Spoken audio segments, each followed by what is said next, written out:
again, it's time for another episode of Customers Who Click. Before we dive into this week's episode, I just want to know one little thing. What is the most important topic in marketing to you right now? What are you thinking about? What's got you curious? What might make a good podcast topic? Just tweet me at Will Lawrenson or drop me a message on LinkedIn. Today, I've got Chase Clymer with me. We're going to be talking about the importance of scaling your website with your business. So many brands get to about $1 million a year in revenue on their website, but then they get a bit stuck. They've used a basic Shopify template, maybe played with a few apps, but no one really knows what they're doing with one of the core assets of the business, and no one really owns it. Chase is here to explain some of the things you can be doing to keep your business scaling. Hi, Chase. Thanks for joining me today. Do you want to tell us a bit about yourself, a bit of your background and kind of how you've got to where you are now? Thanks for having me. I love being on other podcasts. It's fun to see the other formats and pick some stuff up for our podcast. So I guess that's one thing I do is I'm also a podcast host in the space. I've been doing honest e-commerce for about 2 years now. But getting into e-commerce is a journey a little bit older than that. Probably 7 or 8 years ago is when my business partner and I accidentally started an agency, as most do. And since then, we have failed forward into what's working pretty good for us. And we're loving it. We're kind of hanging out in the direct-to-consumer Shopify world, helping brands just, make a bunch more money over there. Oh, yeah, sounds good. I think we're actually we're recording on your podcast in a few days, actually. Yeah, we'll find out which episode comes out first, though. Better double check that. Yeah. Cool. So what would you guys do exactly? Do you have a particular kind of core focus?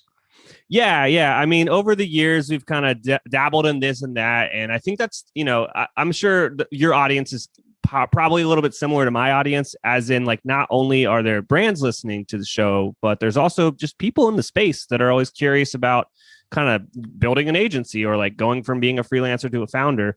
And I think one of the things that you really got to do in this world is kind of figure out what you like to do and what you don't like to do.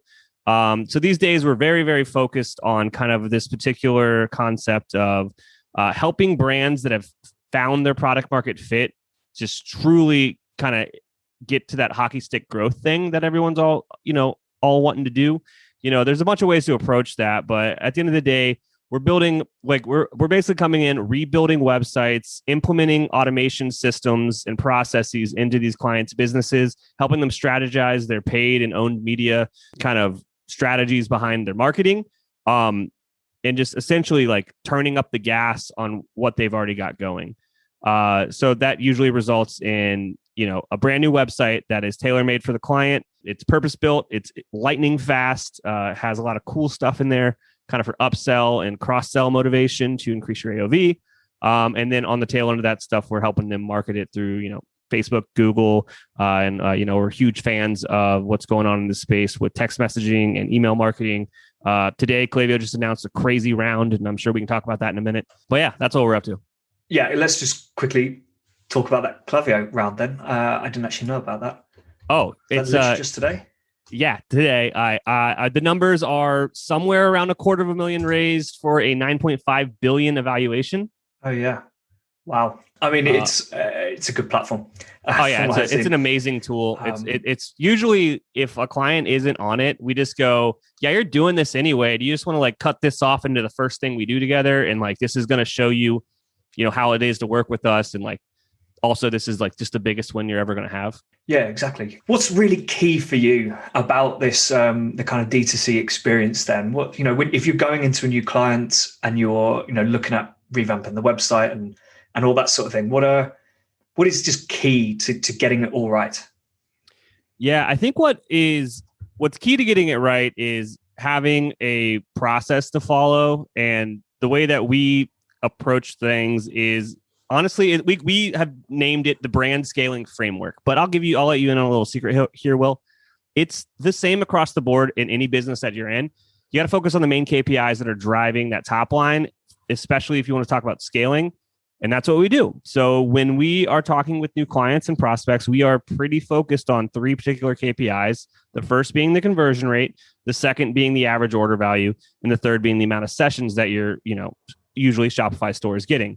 And we have a lot of in-depth conversations about those. We have a lot of processes around how to increase each of those individual KPIs. And that is usually the result of that is 9 times out of 10, a brand new website that's solving a bunch of problems that we have found through kind of discovery. And also, there are a lot of things that happen when brands kind of hit that $1 million mark, because they're usually getting there on their own without like a key team member or key player that like understands the e-commerce technology that they're using, understands marketing throughout. Like these brands are hitting kind of that $1 million mark per year, just building an awesome product and building a cool brand. That helps you get to 1 million. It's the systems, it's the functionalities behind it, it's the resources that you're using that help you go from like 1 million to 10 million. And I think it's like so much harder to go from 0 to 1 million than it is to go to 1 to 10 million. But I guess that's a whole other conversation. Yeah, I think that makes sense. If you're getting to that 1 million, you've, like you said earlier, you've kind of proved that the product is kind of attractive to people. You've probably found that product market fit. So it's just a case of scaling either what you've got in place or just finding a way to scale it. Whereas if you can't get to that first million, that probably indicates there's quite some fundamental issues with the product or the business. Usually comes down to, the offer is probably not right, is like a pretty clear indicator. If people have a lot of questions about it, or they're not buying in a good rate that makes sense, it's probably the way you're positioning what you're trying to sell is probably off. Yeah. What are some of the other mistakes, like common mistakes you see when you come into a new business, a new client? Yeah, I mean, we do our due diligence up front when we're talking to clients, and that's usually that's the one thing that everyone needs to know is we're not right for everybody. Every agency isn't right for every client, and we're like very particular about it and very honest about it. And we're like, this is the type of client we're looking for, and that usually helps us lead to like the cool successes that we have because we know it works for those particular that subset of the e-commerce community. So when we're going in there, what I'm looking for is I'm looking for a strong conversion rate. And I'm I'm looking for an ugly website. I want an ugly website. I want like no marketing. I want no marketing automation in place like this. I'm just naming a dream client, right, Will? Yeah. So what I want is like, you're doing like $1 million a year with just the ugliest thing I've ever seen in my life. And all of the people that I show the website are scratching their head like, how does this work? How are they doing it? Because then I know that they just have a ravaging fan base of this product. They have the offer nailed in. Their product is great. So I know whatever we do is just going to be a home run. Like that's what I'm looking for. But brands come in all shapes and sizes. So, it's a kind of an arbitrary number. $1 million a year is an arbitrary number. I would just say like, you need to have some leading indicators that you do have product market fit. Maybe that means you have repeat customers or you're getting some cool press. Your conversion rate is, okay. Those are the things we're looking for because it just, I truly believe that no agency out there can help you solve underlying sales problems, i.e. help you find product market fit, help you work on your offer. That's kind of something that a brand and they need to take on their own. It's usually a founder's problem. And so by looking for these strong KPIs already that like are coming from a result of a strong product market fit, kind of help us rule out a lot of like smaller brands, younger in their journey, where they're still working on product market fit and they haven't found it right yet. Like we're not really the best to working with them. Yeah, it makes sense. So it's kind of when they've hit that spot where they're thinking, cool, we've got a business here. Like what next? That's the simplest way to put it. When you get to that spot, you're like, okay, what do we do next? And we are a perfect partner to be like, all this stuff, let's do it. This is going to be so much fun. Cool. Yeah, definitely. Particularly marketing. Well, for me, like the marketing automation side is key. I don't know if you see it, but I definitely see a lot of smaller businesses that either rarely have nothing in place, but it's normally just a couple of basic emails, maybe a welcome email for the newsletter. To be honest, quite often no welcome series in place. And once you make that purchase, you just start getting those weekly campaigns. Yeah, and I think there's something to be said about, the just getting started element of it. We had a project a while back. I'm trying to use some very specific words here, but a project a while back, and the hanging point was they were very, very. They didn't want to follow our process, which is a red flag. But essentially, the hang up was like they felt extremely special about their design, and the design was their differentiating factor of their brand, right? And I basically just had to like halt everything and go, no one will see these designs in these emails if we don't get it started and, start testing stuff, start testing the subject lines, because the subject lines sell the open. No one's going to see how much time we've spent on what's inside this to like help you guys make money until we just get this thing started. So I want to like really press out there. Just getting started and just getting something done is infinitely better than waiting for it to be perfect. Yeah. Oh, yeah. I completely agree. And especially as it's never going to be perfect. No. And right? Your website's never optimized. It will never be done. And if you think that you're going to get to that point within some magical project with a consultant or a freelancer or an agency, the hard news is, technology is going to change, and it changes rapidly. You're in a very, very technology like focused industry with D2C. Like, you're going to be engaging people for the rest of the business. I mean, it's what I do all the time. It's optimization of websites and email campaigns and workflows and things. And yeah, like occasionally you get a client or someone who's just really, really particular, and it's it's almost like on a pixel by pixel, like almost that level of this isn't quite right. Let's do this and let's do that. And you're kind of like, well, that's not going to make that much difference. Why don't we get this live, and then we can start testing things and putting a prioritization plan in place for that. There's a difference. What I kind of want to highlight with what you said there is like, there's a difference in like, having the discipline to believe in your vision. Like, that's one thing, but like not listening to someone you're paying good money to tell you what to do to help you get to your vision and just going with your gut, like those are two different things. So like when you're, being pig-hearted and focused on your goal, which is, what you hear a lot in some of these self-help books about how to grow a business. Like, I believe truly in that, but like if you're hiring smart people to help you get to those goals and then ignoring their advice, you're just sabotaging yourself.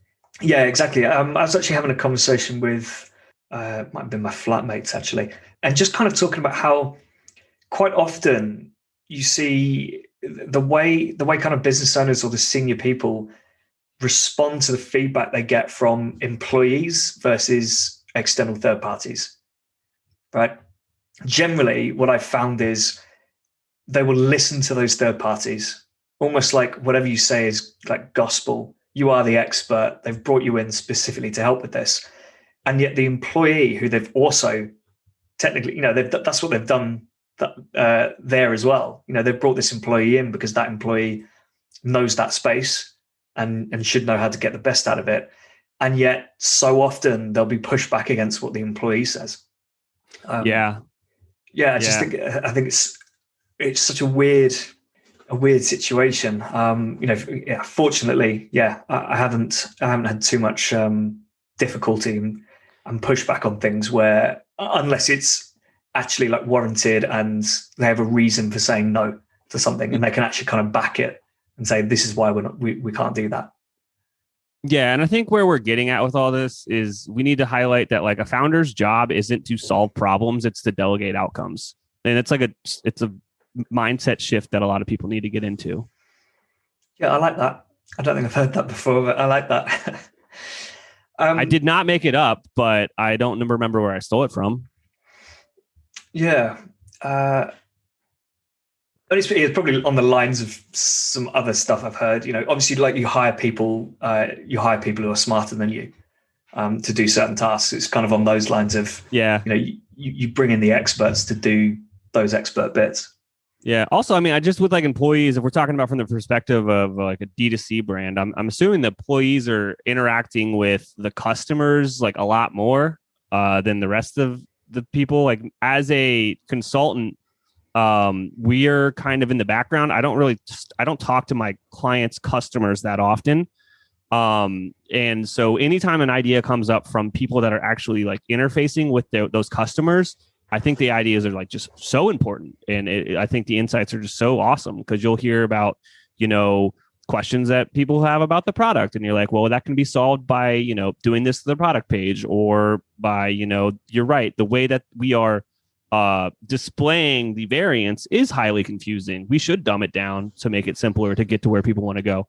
That those are insights that are kind of battle tested. They're out there in the world and they're like, hey, this just isn't working. And here's an idea that might fix it. Yeah, I think that customer feedback so underrated, especially just through customer service channels. Loads of businesses will do surveys and things like that every now and again to try and get some of that feedback in.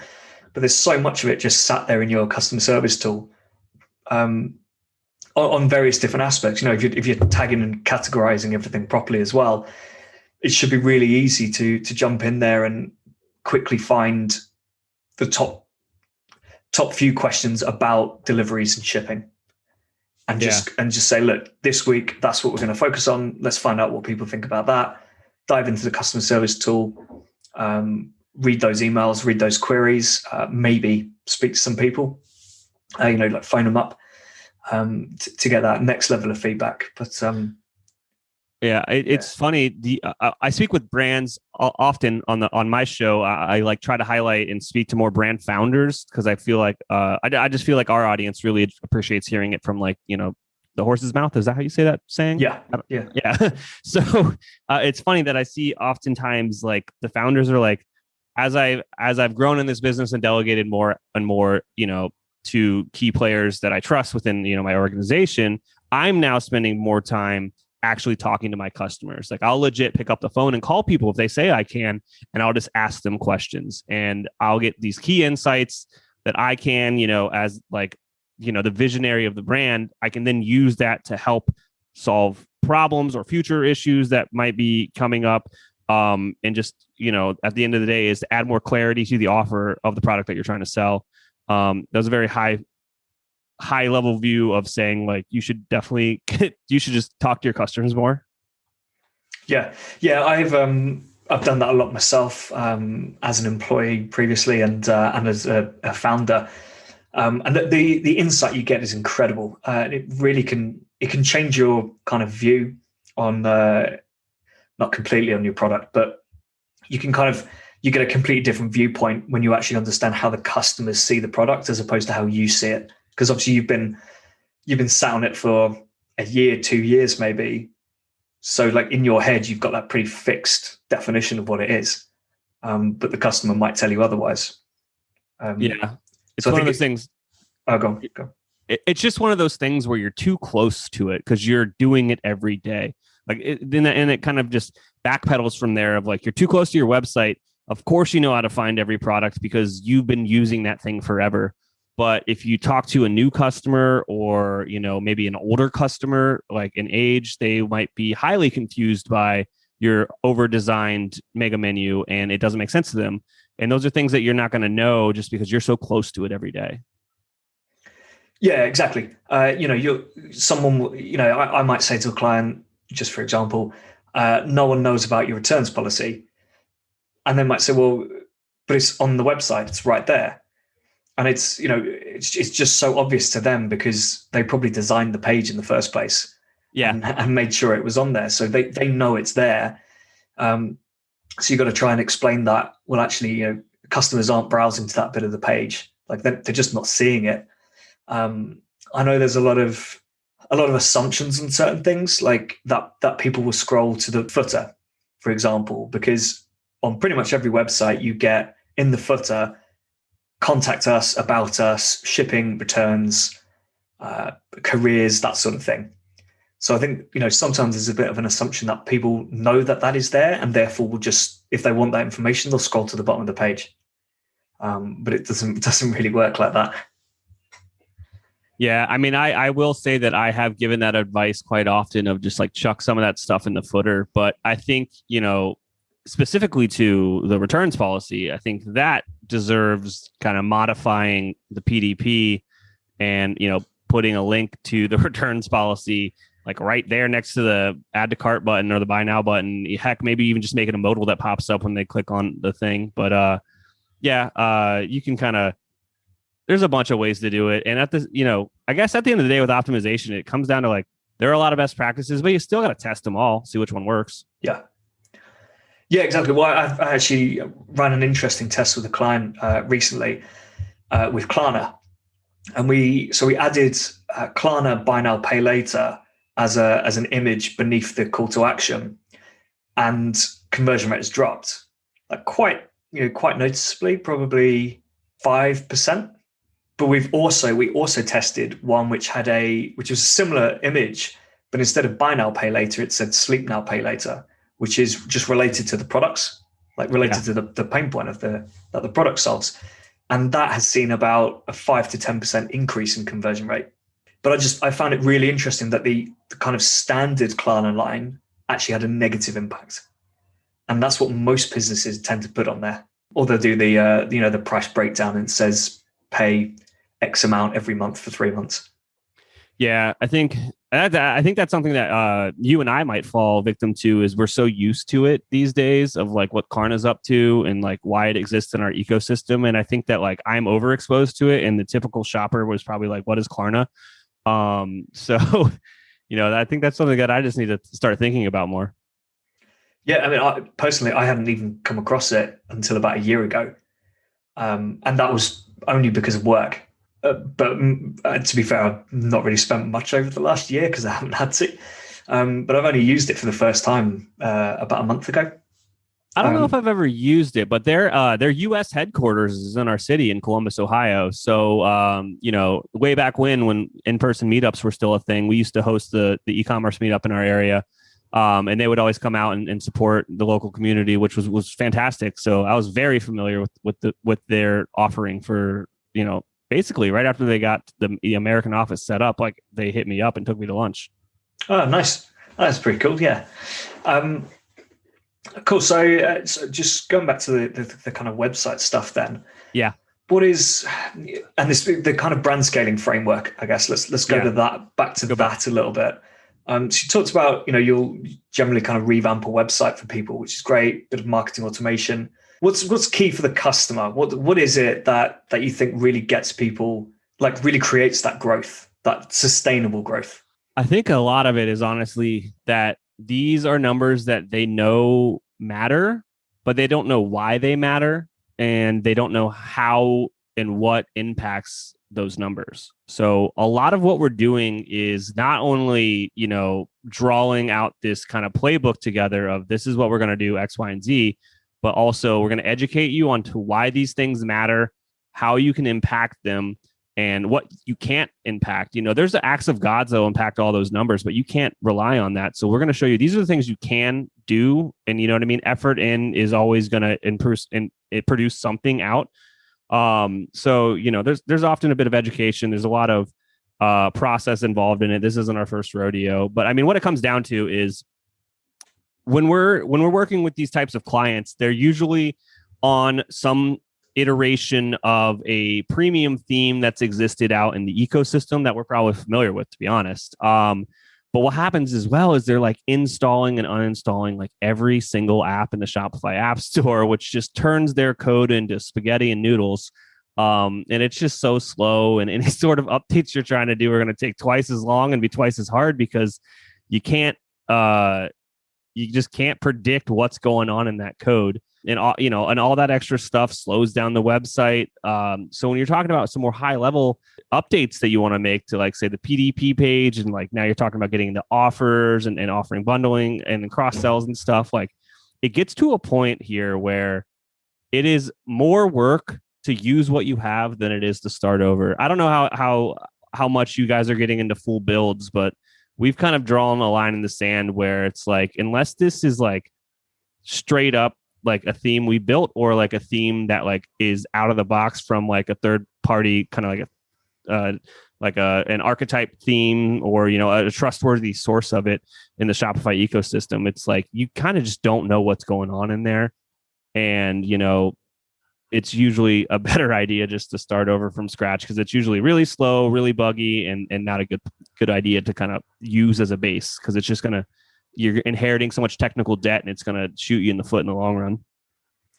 Yeah, I was actually I had a really good conversation with Derek Haney on the podcast a few weeks ago, and all about those kind of marketing stacks, the tech stacks, and he was saying one of the biggest issues he sees is people who go into that app store, Shopify app store, and just basically hit install on 5 or 6 different plugins at the same time.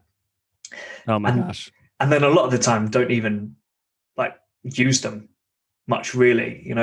It's almost like I know I'm guilty of similar things where I will see a bunch of things I like and I will kind of grab them and put them. I guess for me, it's more like blog articles and things like that. I will have one browser window that's just full of all of those, and I will just get to them when I get to them. But obviously, it's much worse when you're doing it with the plugins, when you're installing them. So you've kind of got them saved, I guess. I think maybe that's what people are thinking. Like, I don't want to forget about this, so I'll hit install now so it's in our list, and we can figure out the configuration another time.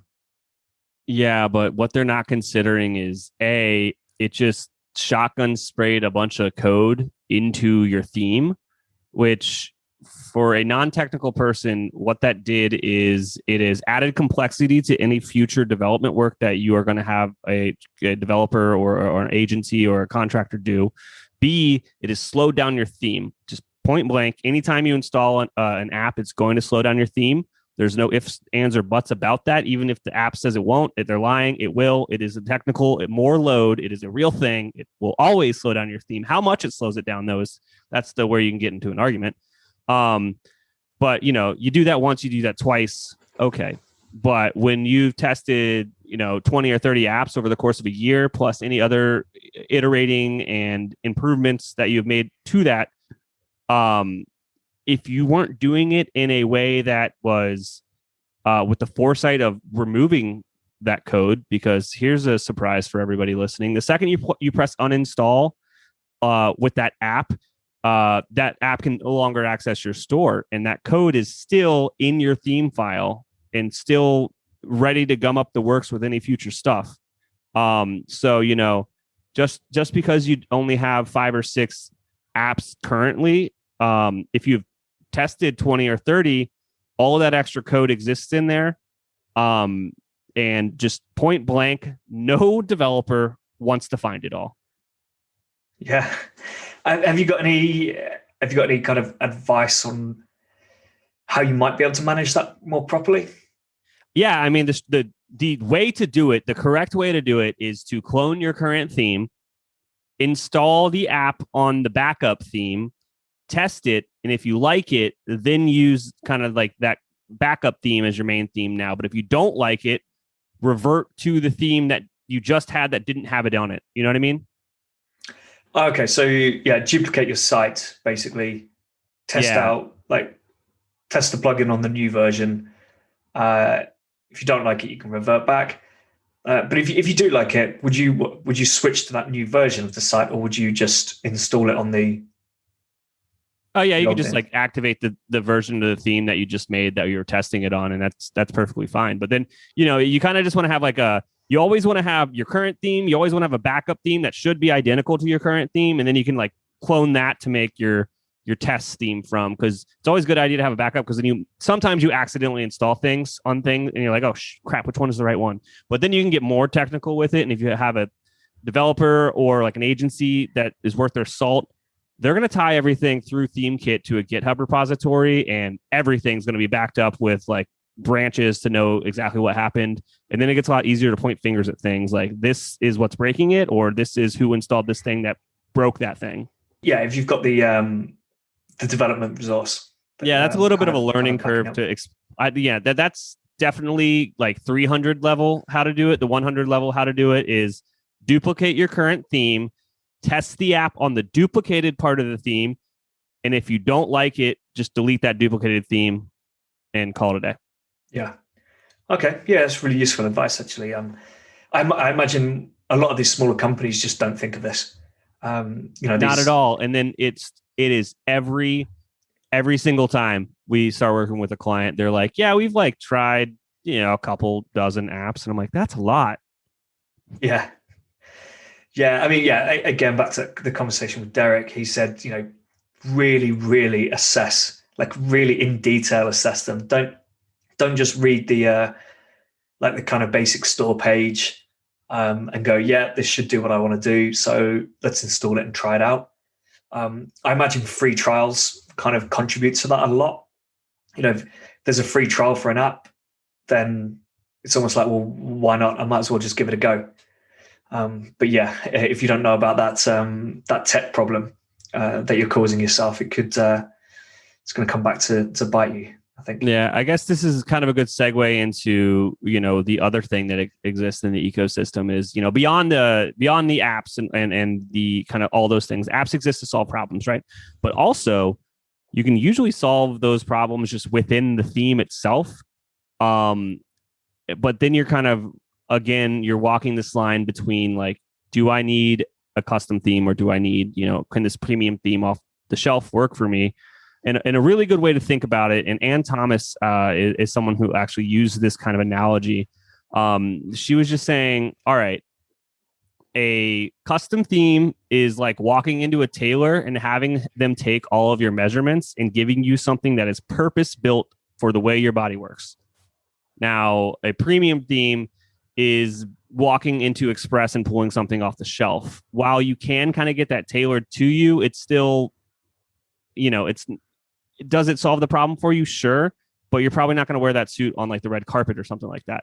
A premium theme exists to help kind of brands that are scaling, in my opinion, or not scaling, sorry, startup brands, in my opinion. It's really kind of, again, around that $1 million mark. Once you hit that, the financial gains, literally, that you'll see from investing in a custom theme extremely outweigh the price difference between getting like an agency to build you a custom tailored theme versus getting something off the shelf.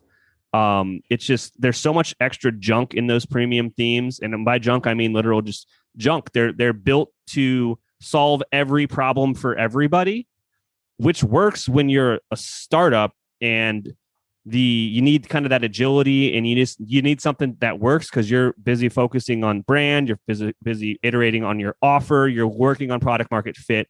So the technicalities of your website can kind of take a back seat. But once you solve all that stuff and you're like, okay, like all this works now, like we're talking about scaling, we're talking about how to systemize the growth of our business, then those technical things really matter. So I love a lot of premium themes that exist out there. We're partners with a lot of them, and I recommend them to a lot of listeners on my show and possibly yours if they're curious. Like, it solves a point, but I say once you kind of surpass that $1 million mark, you're jumping into the custom game with an agency that knows what they're doing. Yeah.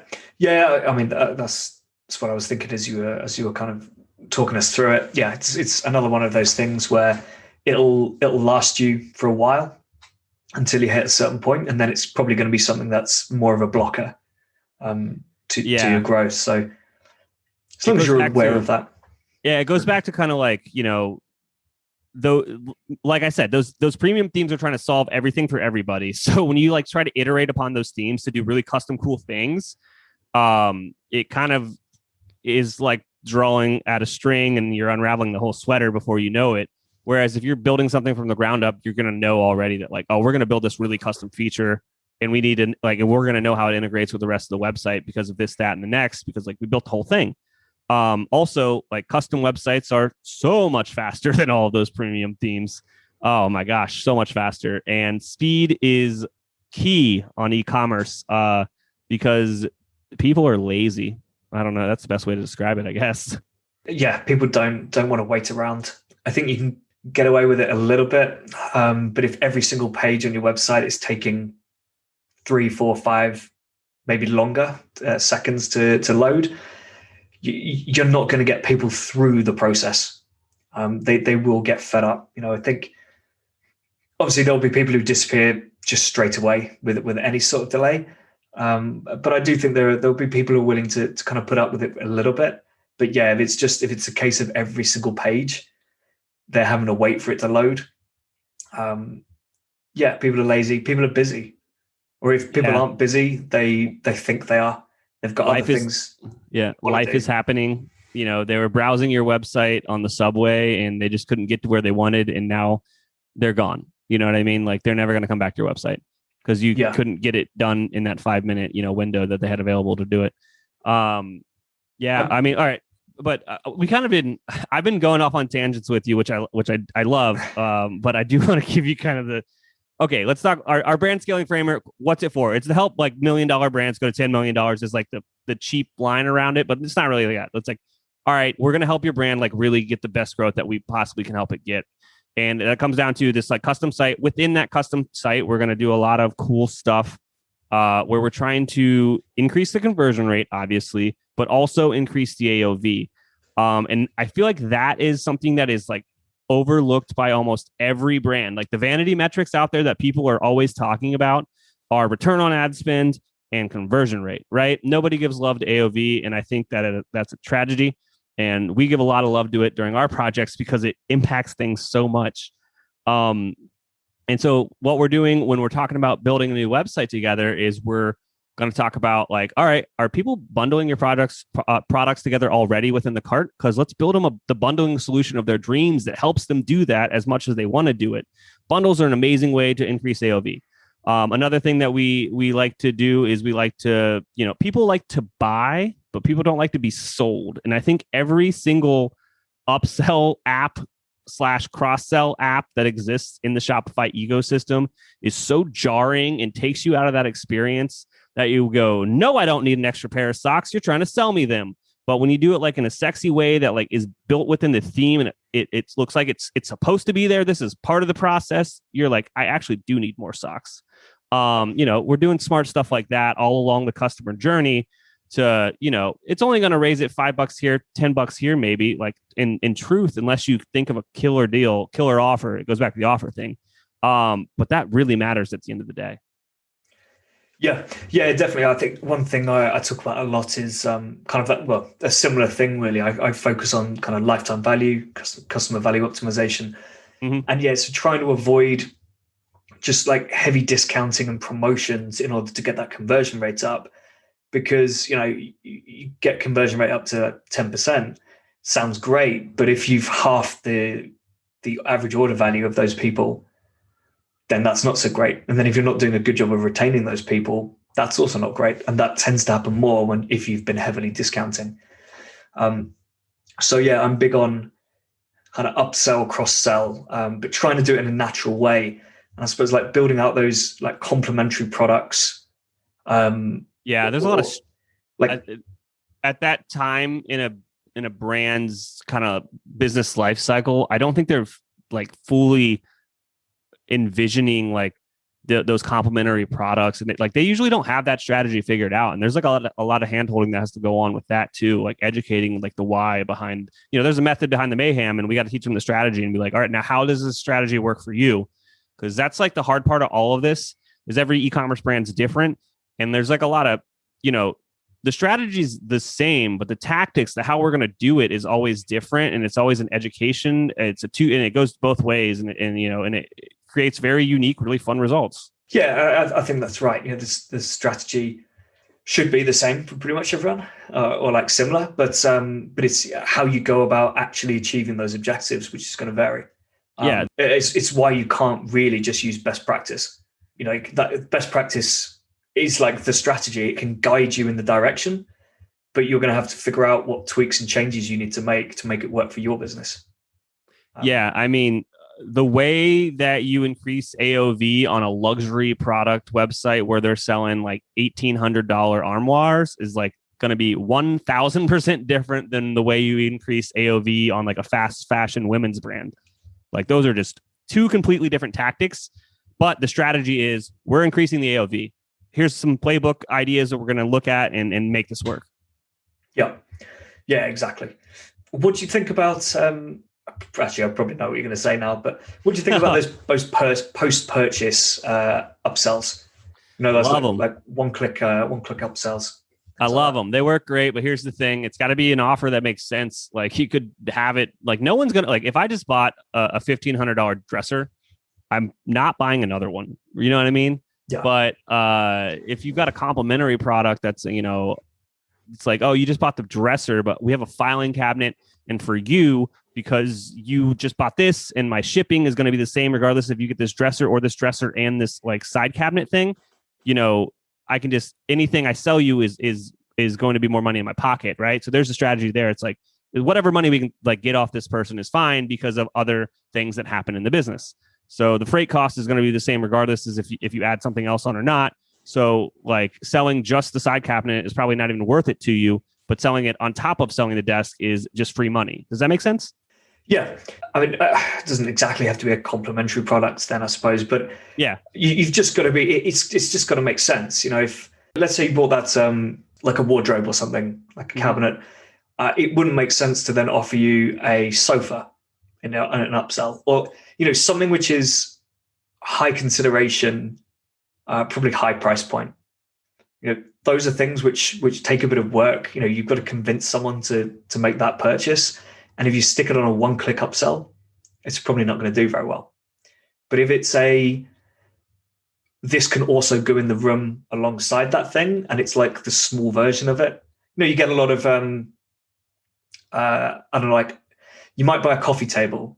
You buy a coffee table, and then and then you could give the upsellers maybe I can't remember what they're called now. A set of coasters would be a great upsell. A set of coasters, but I was actually thinking like what is it called? One of those smaller tables that sits by the chair. It's like a side table. Like a side table. That'll do. Yeah.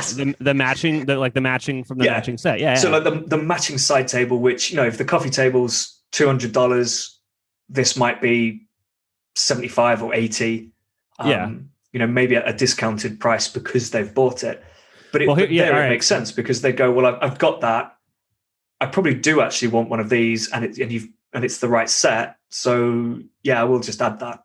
Okay, well, here's where we can go though from this. Let's run through this coffee table table experiment some more, right? So where are we going to start giving them that offer, right? We're going to put that thing right on the product page.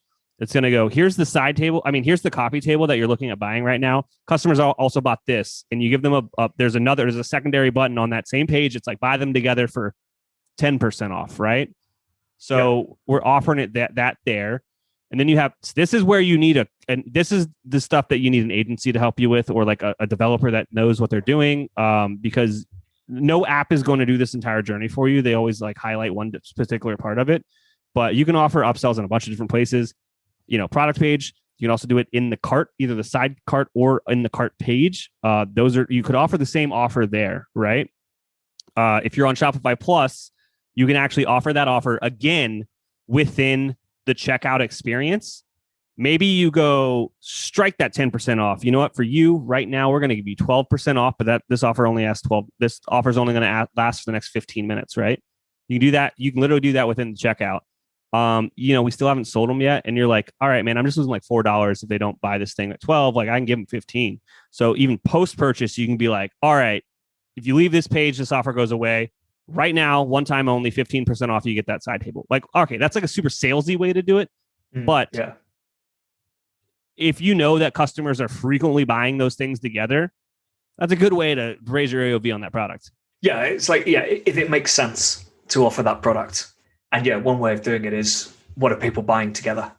And you might find it's something completely different. It might not be the matching coffee table. It might be, like you said, it could be some coasters or something. Everyone who buys a coffee table also buys either coasters, or it might be these particular coasters. So let's offer that as an upsell, which would be a lot easier as well. If we're talking about adding $5-10 to the basket, that's a lot easier than a $50 to $75 side table. Yeah. And then, and now it just goes back to like all of these brands are different. So it's like, if you're I'm just literally looking around the room I'm in for ideas. All right. So if you're a skincare brand, samples are such an easy upsell, right? I'm already got something in my cart and it's like, hey, do you want to get the 3-ounce sample of like the newest thing we put out? And everyone's like, yeah, man, $2 or, whatever it is. Like, that sounds great. There's just, it just takes foresight and thinking about it. And it's a lot of collaboration between you and the team that's going to help you accomplish it. And I think, sorry, just on that sample, I think, well, for me, the key thing there wouldn't actually necessarily be the upsell, the value. You're probably not going to care too much about $2 per sample, but you've got that opportunity for that person to then enjoy the product. And then next time they come back and buy, or it might not even be next time, it might be a few days later, they come back and buy that product in the full size. Yeah, I think samples actually, we're talking about upsells and cross sells a lot here, but free gift with purchase is an amazing, like kind of like AOV increase kind of thing to do. And a sample would be a perfect thing to do there. Or one of our clients is talking about doing a free gift with purchase for her birthday, just to get rid of dead stock. Yeah, as in for the client's birthday. Yeah. She's like, it's my birthday and everybody gets a gift. Like you spend X amount of dollars, you're going to get a free thing. I think jewelry is what it was. But yeah, I was like, that's a fantastic idea. Yeah. Especially if it's, I guess if it's something you've identified that doesn't really sell that well and you just kind of want to clear it out. Maybe people love a free gift. So I think they probably would spend a bit more money on stuff they want just to get this free gift that they're like, well, it's free. I'll just take it. If I don't like it, I don't like it. Yeah, well, it's not hurting me. But because like the to get the free gift, they just had to spend $10 more than your AOV during like the week you're running the campaign. So like you're already going to be net positive on all this stuff. Yeah. That's a fun way to do it. Another one to think about is I think just fashion in general is so fun. And it's cool to I oftentimes like I kind of miss like the print ads that you'd get like when like in the newspaper. They probably still exist, to be honest, but like there were so many good ideas in there. Buy two get one 50% off, like just all these weird ways to kind of do things. But now that I've got this like nerdy like retail mind, like I see those things and like I know what they're doing here. Yeah, exactly. It's just trying to get clear stock, get that average order value up. Sometimes it might just be for acquisition as well. I think if you can use a promotion like that to get a new customer in, and then as long as you've got that retention piece in place, you're going to cover yourself in the long term. Yeah, you know who does it just like the most aggressive? It's not aggressive, but the most just baller way to do it is. Do you guys have Micro Centers? Don't think so. Okay, Micro Center is a big box computer retailer in America, and if you end up on their email list or their newsletter, like physical mailer list, about once a quarter, they'll send you a letter, either email or like a physical postcard that says, free gift, no purchase necessary. So you can go in there and just get like either a flash drive or an SD card just for free. It's branded Micro Center. It's free. But they have done the math and done the long game on understanding that if we can get these people through the door, we're going to be net positive. As in, if you can get me to come back to the website to claim the free gift. No, you can't get the free gift unless you go in store. Oh, in store. Oh, well, so I mean, same thing. But if I go in store, then they're pretty confident that people who get the free gift will also, on average, spend X amount, and therefore that promotion works, even though they're literally just giving away something completely free. Yeah, like if you just looked at that on paper, it probably looks, like, wow, these people are just giving this stuff away for free and losing a lot of money. But that's something that it comes with growing a business and learning about how all this stuff works. It's really and marketing in general. It's like the direct response is probably not like a big lift, but like the second thing is probably a huge lift. Yeah. We actually have a brand. I don't know if you have it. The Body Shop. I don't know if you know it. It's like beauty products, skincare, that sort of stuff. I don't know if they do it. Oh yeah, here we go. Free 250 ml shower gel when you spend 25 quid. So I know that's with a minimum spend. But I used to work for one of the big voucher websites in the UK years ago. And I'm pretty sure we ran a few campaigns with them where it was like a free gift. I don't think there was a minimum spend, but you had to go in store. There was specifically in-store promotions. They wouldn't offer it online as well. But part of that's probably to reduce shipping costs as well. Like, you don't want to give away a free product and spend £4 or £5 per person shipping that to them. Yeah. So before we go here, and I don't know how much time we have set aside for this, but I do want to talk about there is a method to the mayhem here. So we're talking about what we want to do with this brand scaling framework, right? Is you want to increase the AOV, you want to increase the conversion rate, right? But you also want to increase sessions, right? And I just want to highlight that, increasing sessions appears to be, to most individuals, the easiest way to do it, and they always go there first. And I think that's a bad idea, because any wins you can get within conversion rate or with average order value first is going to multiply any return of paid acquisition that you're paying on that kind of that third piece of the puzzle with increasing sessions. There's a lot to be said here about like how you can do a lot with getting your own marketing strategy in place, obviously with lifetime value, with email, SMS, push notifications. We were just talking about earlier about postcard mailers, like those things still work. There's a lot you can do there before you even get into prospecting and trying to acquire new customers through, avenues like Pinterest or Facebook or Google. But oftentimes, if you run the math and you're trying to scale aggressively using kind of the KPIs people are coming through the door with, either us or other agencies, you can kind of run the math and go like, you're losing money on this actually. But, if you can increase your conversion rate, or you can increase your AOV, or you can increase both of them and lower kind of your cost per acquisition, because you're going to do all these smart remarketing campaigns and automations based around kind of owned, the relationships that you own with your customers. You do all this, and now you're going to be extremely profitable when you start to kind of get into spending more on acquiring new customers. So the correct way to do it is, if you're thinking about doing a website redesign and your KPIs are okay, you're like approaching that $1 million mark, like you're definitely going to want to focus on like building the best user experience you can to get the best conversion rate you can. Like, spend time and strategize on how you're going to increase your AOV with smart cross sells and upsells, and maybe some cool promotions to go along with it. That's where you need to focus all your time and energy, because, Facebook and Google are always going to be there, but the traffic that they give you won't. Because it is predicated on the amount of money you have to spend. And I'd much rather that money return, for 5x than return for 2x. Yeah, I completely agree with you. I think, especially, if you've grown the business to $1 million a year in revenue, and you're feeling pretty good about things, I guess the default option can quite easily be, right, let's find an agency who can spend more money for us and drive more traffic, and then we'll earn more money. But yeah, you're right.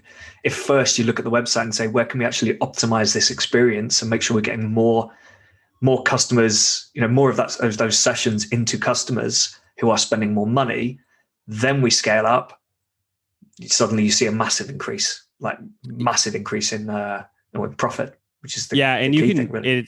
it's funny because it's just three numbers, right? But these numbers are compounding.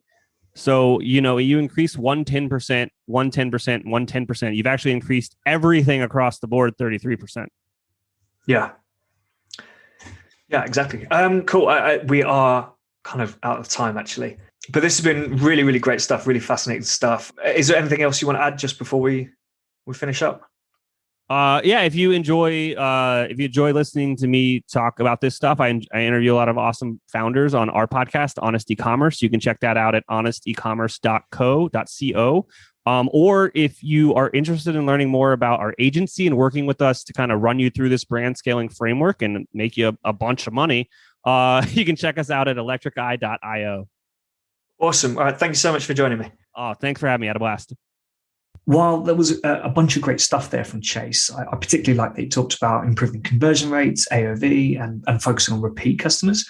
He made a really important point about keeping your website clean. And this is particularly important if you're on Shopify. Every widget you add adds code to your website that doesn't get removed when you uninstall the app. It's really important to remember that and to take his advice of backing up your website before adding new widgets. Every bit of code adds complications and slows down your website. If you'd like to talk to Chase about this, reach out to him on LinkedIn. Any other podcast questions, feedback, or guest requests, please send them over to will@customerswhoclick.com or tweet me at Will Lawrenson. Next up, we've got Sully from BombTech joining me, and we're going to be talking about how he grew BombTech Golf and his approach to email marketing. But until then, keep those customers clicking.